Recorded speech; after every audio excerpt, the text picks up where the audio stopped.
நீங்க என் மேல இவ்வளவு அக்கறை காட்டுறீங்களே, அதுலயே வலியெல்லாம் போயிடுச்சு. நாசமா போக அந்த முள்ளு உங்களை எந்த அளவுக்கு காயப்படுத்திடுச்சு? இன்னும் வலி அதிகமா இருக்கு அர்ஜுன். அதெல்லாம் ஒண்ணும் இல்லைங்க அமிர்தா. உங்களுக்கு எதுவுமே ஆகாது. எப்பவுமே நான் உங்களுக்கு துணையா இருப்பேன்.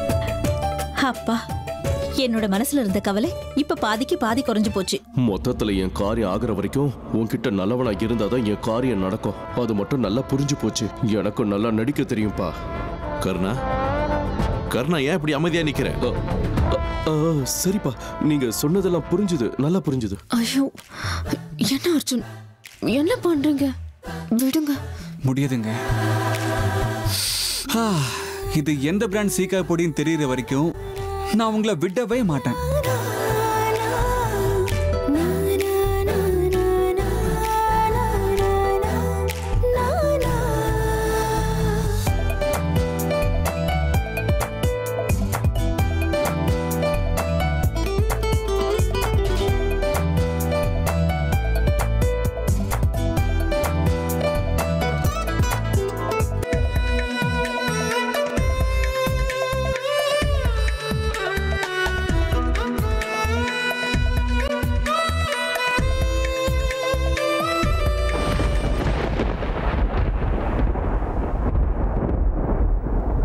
போதும் விடுங்க அர்ஜுன். இந்த நிலைமையில அவ கண்ணில் பட்டா பெரிய பிரச்சனை ஆயிடும். அவளா? அவனை யாருங்க? இங்க நாங்களும் நீங்களும் தவிர வேற யாருமே இல்லையே. அவனை யாருங்க?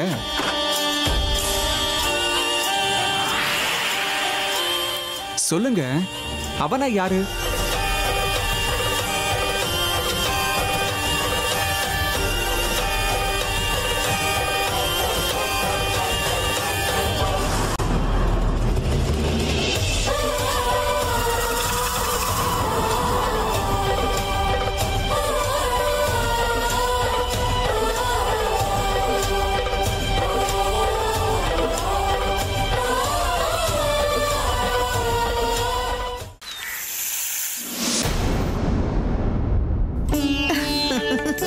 சித்ரா, ஐயோ, செக்கப்புக்கு டாக்டர் பாக்குறதுக்கு எப்ப போற? அப்பாயின்மெண்ட் கிடைச்சதா? கிடைச்சது அத்தை. நாளன்னைக்கு வர சொல்லிருக்காங்க. ஹேமா, இந்த காலத்துல இதெல்லாம் ரொம்ப சுலபம்தான். டாக்டர் கிட்ட போனா ஸ்கேனிங் அது இதுன்னு செஞ்சு பிறக்க போற குழந்தைய பத்தி எல்லாத்தையும் தெரிஞ்சுக்கிறாங்க. ஆனா அந்த காலத்துல அப்படியா? இதெல்லாம் எதுவும் இல்ல. கடவுள் மேல பாரத்தை போட்டுட்டு இருக்க வேண்டியதுதான். கடவுள்னு சொன்ன உடனே ஞாபகம் வருது அத்தை. பிறக்க போற குழந்தைக்கு முதல்ல நம்ம குலதெய்வத்தோட பேர் தான் வைக்கணும். என்ன சொல்றீங்க?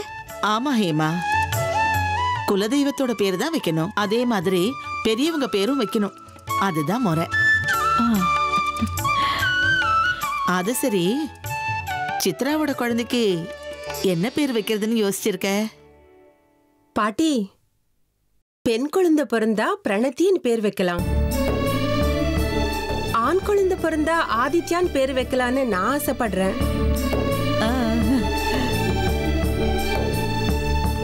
ஆனா இவர் என்னடான்னா வேற மாதிரி பேசுறாரு. மொத்தத்துல குழந்தை பிறக்கிற வரைக்கும் இந்த பிரச்சனை இருந்துட்டு தான் இருக்கும். ஏ சித்ரா, பிரணத்தினா தமிழ்ல தீபம், ஆதித்யானா தமிழ்ல சூரியன். ரெண்டுமே வெளிச்சம் சம்பந்தப்பட்ட பேராவே இருக்கு. ரொம்ப ரொம்ப நல்லா இருக்கு சித்ரா. உன் புருஷன் என்ன வேணாலும் சொல்லட்டும், இந்த ரெண்டுல ஒரு பேரையே வச்சிடலாம். என்ன சொல்ற? வாப்பா, சரியான நேரத்துல தான் வந்திருக்கேன். ஓஹோ, வந்துட்டியாப்பா? வா. இவ்வளவு நேரம் உன்னை பத்தி தான் நாங்க பேசிக்கிட்டு இருந்தோம். கர்ணா, என்னடா இது இத்தனை பேக் கொண்டு வந்திருக்க? பாட்டி, மார்க்கெட்டுக்கு போயிருந்தேன். சித்ராக்கு பிடிக்குமேனு கொஞ்சம் பழங்கள்லாம் வாங்கிட்டு வந்திருக்கேன்.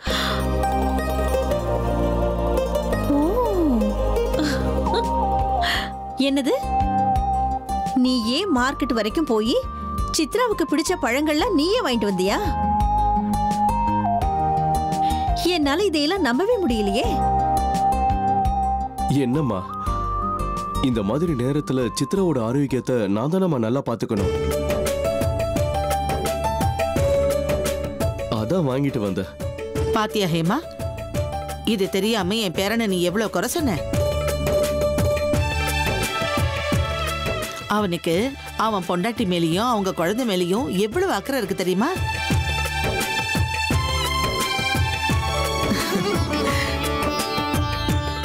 என் காரியம் ஆகிற வரைக்கும் அன்பு அக்கறை இருக்கிற மாதிரி நடிச்சுதான் ஆகணும். என் மேல யாருக்கும் சந்தேகம் வரக்கூடாதுன்னா எனக்கு பிடிக்கலனாலும் நான் நடிச்சுதான் ஆகணும். நாகமணிக்கு முன்னாடி இதெல்லாம் எதுவுமே எனக்கு ஒரு விஷயமே இல்லை. சித்ரா, உனக்கு ரொம்ப பிடிச்ச பழத்தை நானே உனக்கு ஊட்டி விடுறேன், வா. சித்ரா, சீக்கிரம் போ, உன் புருஷன் உன்னை கூப்பிடுறான் பாரு. இன்னைக்கு அப்படியே அன்பை பொழியிறான்.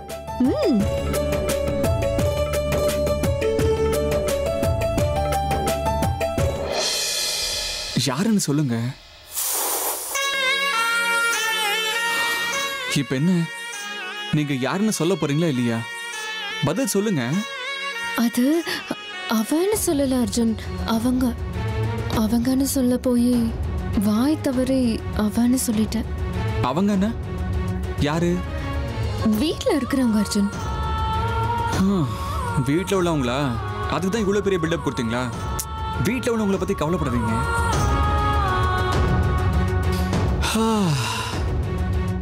உங்க தலையில இருந்து வீசுற இந்த சீயக்காய் மனம் தினம் உங்களை இப்படியே கட்டி பிடிச்சுக்கிட்டே இருக்கணும்னு தூண்டுதுங்க.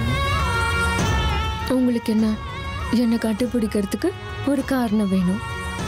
இன்னைக்கு சீயக்காய், நாளைக்கு வேற ஒண்ணு. சரி அர்ஜுன், விடுங்க, எனக்கு நிறைய வேலை இருக்கு, நான் போகணும். விடுங்க அர்ஜுன். இது பாருங்க அமிர்தா, நம்ம 2 பேருக்கும் இந்த வீட்டுல இதை விட்ட வேற பெரிய வேலை என்னங்க இருக்கும்? நம்ம 2 பேருடைய மிக முக்கியமான ப்ராஜெக்ட். அந்த ப்ராஜெக்ட்டுக்கு நீங்களே ஏற்கனவே அப்ரூவலும் கொடுத்தாச்சு. வாங்க ப்ராஜெக்ட் ஆரம்பிக்கலாங்க.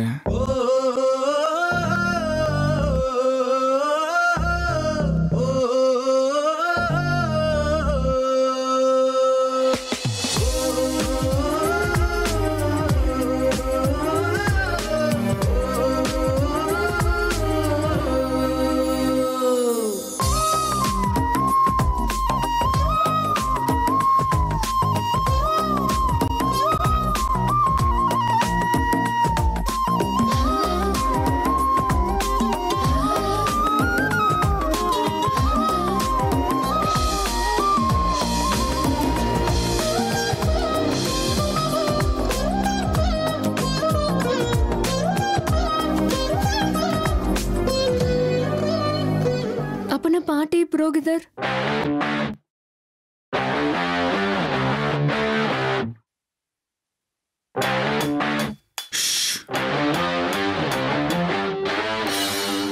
பாட்டி பாட்டியா இருக்காங்க. புரோகிதரு அவர் பாட்டுக்கு எங்கேயோ இருக்காரு. அதனால இனிமே நம்ம விஷயத்தை நாமளே பார்த்துக்கலாம்.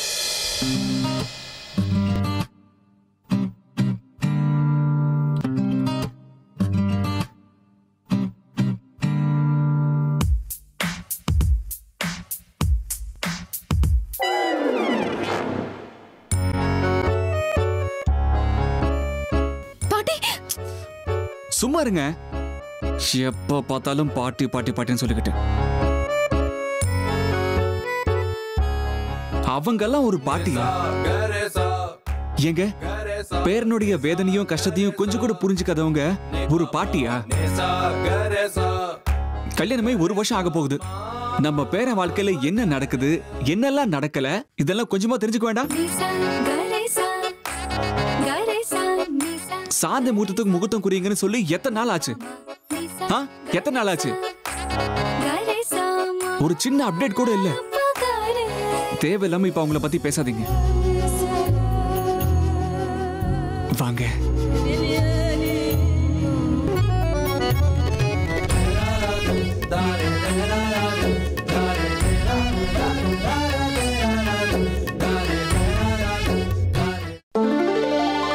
எங்க சித்ரா, ஹே, உட்கார் உட்கார் உட்கார் உட்கார்.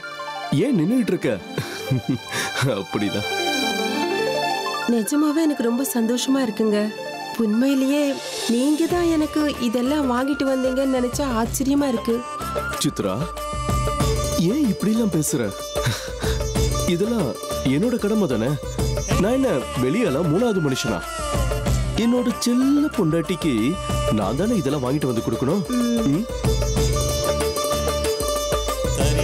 இருந்தாலும் இப்பெல்லாம் நீங்க ஏதோ ஒரு டென்ஷன்ல மூழ்கி போயிருக்கீங்க. அதை பார்க்கும்போது தான் என் மனசுக்கு ரொம்ப கவலையா இருக்குங்க.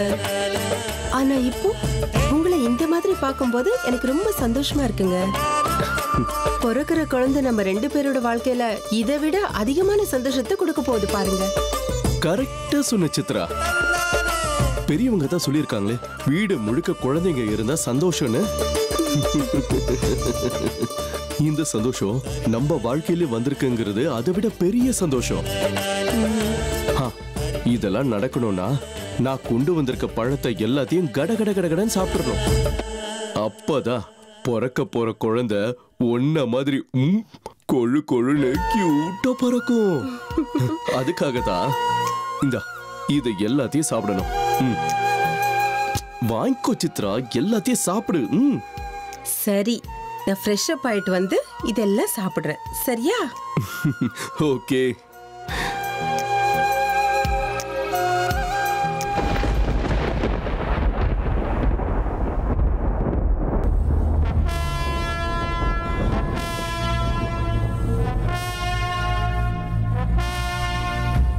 எனக்கு குழந்தை பிறக்க போற சந்தோஷம் எனக்கு இருக்கு.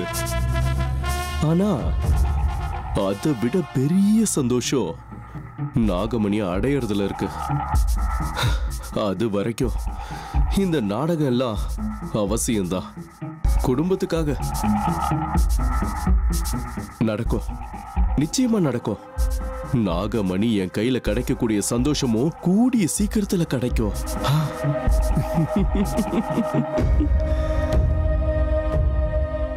ஐயோ அர்ஜுன், புரிஞ்சுக்கோங்க.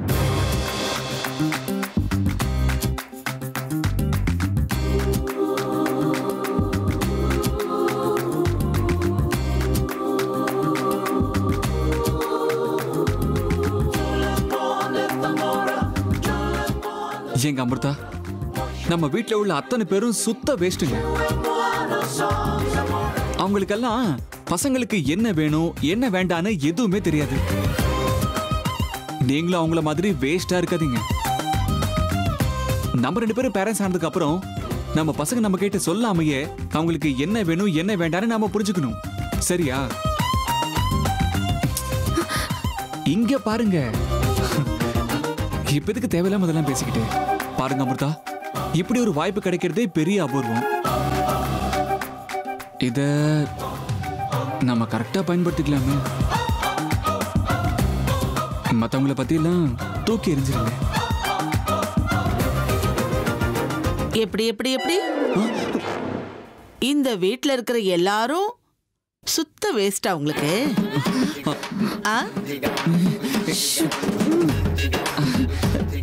டேய், இந்த வீட்ல நீயும் ஒருத்தங்கிறத மறந்துடாத. முதல்ல அதை புரிஞ்சுக்கோடா கண்ணா. பாட்டி, நீங்க எப்ப வந்தீங்க? கொஞ்ச நேரத்துக்கு முன்னாடி உன் பாட்டிய வாயார புகழ்ந்துகிட்டு இருந்தல்ல, அப்பவே நான் வந்துட்டேன். இல்ல பாட்டி, நான் உங்களை வேஸ்ட்னு சொல்லல. நான் எங்களை சொன்னேன். நாங்க தான் சுத்த வேஸ்ட். இல்ல, குடும்பத்தோட கஷ்டத்தை தெரிஞ்சுக்காம நாங்க வேஸ்டா நேரத்தை வீணாக்கிட்டு இருக்கோம்னு நான் அமிர்தா கிட்ட கிளியரா எக்ஸ்பிளைன் பண்ணிட்டு இருந்தேன். இல்லையா அமிர்தா? போதும் போதும் போதும். இதுக்கு மேல எந்த கதையும் நீ அளக்க வேண்டாம். இந்த பாரு, வர்ற புதன்கிழமை உங்களுக்கு சாந்தி முகூர்த்தம். அது வரைக்கும் இப்படி குரங்கு சேட்டையெல்லாம் பண்ணாம கொஞ்சம் அமைதியா இரு. சொல்றது புரிஞ்சுதா? என்ன, இன்னும் புதன்கிழமை வரைக்கும் காத்திருக்கணுமா? இல்ல பாட்டி. எதுவும் பேசாம அமைதியா இருக்கணும்னு சொன்னேன்ல. சாஸ்திரிகள் சொன்னதுக்கு அப்புறம் மறு பேச்சே கிடையாது. நீ தானடா எங்க கிட்ட சொன்ன முகூர்த்தம் குறிச்சு கொடுங்கன்னு. குறிச்சாச்சு. அது வரைக்கும் ஒரு வார்த்தை நீ பேசக்கூடாது. சரிதானே அமிர்தா? ரொம்ப சரி பாட்டி. ஆஹாஹா, சரிதானா? நீங்களும் இதுக்கு தான் ஆசைப்பட்டீங்க. எல்லாருமா சேர்ந்துக்கிட்டு வேணும்னா என்ன இப்படி தாக்குறீங்கல்ல? இது நான் வன்மையா கண்டிக்கிறேன். சரி சரி விடுற. பேசாம ஒண்ணு பண்ற. புதன்கிழமை உனக்கு பிடிக்கல, அத சாஸ்திரிகள்கிட்ட சொல்லி கேன்சல் பண்ணிடுறேன். ஐயோ வேண்டாம் பாட்டி. எப்படியோ கஷ்டப்பட்டு புதன்கிழமையாவது நாள் கிடைச்சிருக்குல்ல. புரியுதுல்ல? அப்ப அது வரைக்கும் இப்படி சேட்டை பண்றதை விட்டுட்டு கொஞ்சம் அமைதியா இரு. சரிங்க பாட்டி, எனக்கு தான் வேற வழியே இல்லையே. நான் அது வரைக்கும் காத்துக்கிட்டு இருக்கேன். ஆஹா, நல்ல பிள்ளை மாதிரி நடிக்காத. கீழே இறங்கி வா, டிஃபன்லாம் ரெடியா இருக்கு. நீயும் வாமா, வாமா.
எப்படியோ கட்டின பொண்டாட்டிக்காக ஏதோ ஒன்று வாங்கி கொடுத்தாரு. இந்த பழங்கள்ல உங்க அன்பு, அக்கறை எல்லாம் நிறைஞ்சிருக்குங்க. என்னமோ தெரியல, இன்னைக்கு நான் ரொம்ப எமோஷனல் ஆயிட்டு இருக்கேன்.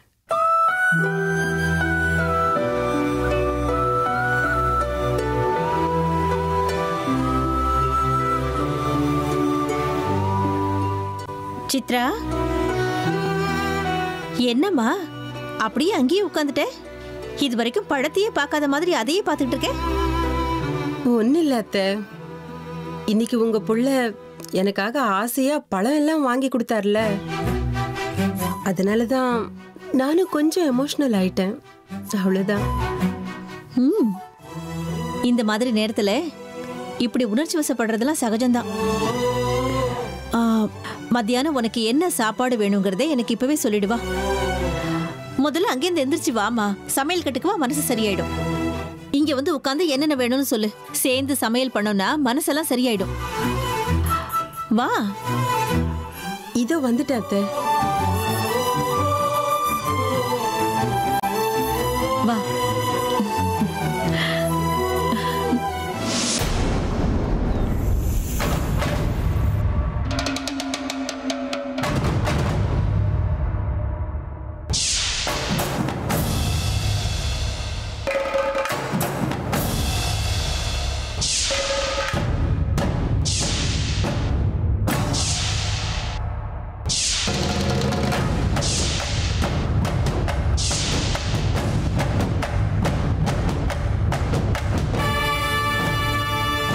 ஓஹோ, ரொம்ப சந்தோஷத்துல இருக்கிற மாதிரி தெரியுது. உன் புருஷன் உனக்கு பழம் எல்லாம் வாங்கி கொடுத்துருக்கானா? குழந்தை ஆரோக்கியமா பிறக்கணுங்கிறதுக்காக தானே இவ்வளவு கவனிப்பு. இந்த குழந்தையால தானே அமிர்தாவோட மனசுல ஒரு மாற்றம் ஏற்பட்டிருக்கு. உங்களுடைய சந்தோஷம் அதிகமாச்சுன்னா அவ மனசுக்குள்ள முளைச்சிருக்கிற இந்த ஆசை இன்னும் அதிகமாயிக்கிட்டே இருக்கும். அர்ஜுன் மேல அன்பு அதிகமாகும். எல்லாத்துக்கும் உன் வயிற்றுல வளர்ற அந்த குழந்தை தான் காரணம் சித்ரா. உனக்குள்ள இருக்கிற இந்த தாய்மை சந்தோஷம் செத்தாதான் அமிர்தாவுடைய மனசுல இருந்து அந்த ஆசை அவளை விட்டு போகும். பார்த்துக்கிட்டே இரு, இந்த குழந்தை பூமியில பிறக்க கூடாது. வயிற்றுலயே அது கரைஞ்சு போயிடணும். அதுக்கு எல்லா ஏற்பாடுகளையும் இந்த சேஷா பண்ணுவா.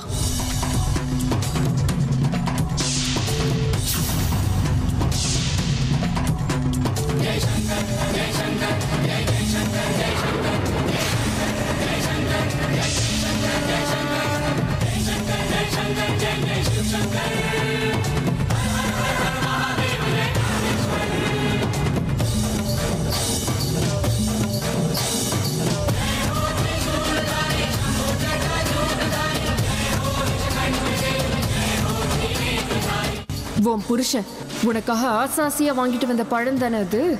சந்தோஷமா சாப்பிடு. உன்னுடைய இந்த சந்தோஷம் துக்கமா மாறப்போகுது. அந்த நிமிஷத்துக்காக நான் ஆவலா காத்துக்கிட்டு இருக்கேன். சாப்பிடு சித்ரா, சாப்பிடு. உன்னுடைய குழந்தைக்கு விஷமாவும் எனக்கு வரமாவும் மாறப்போற அந்த பழங்களை சாப்பிடு. சீக்கிரம் சாப்பிடு.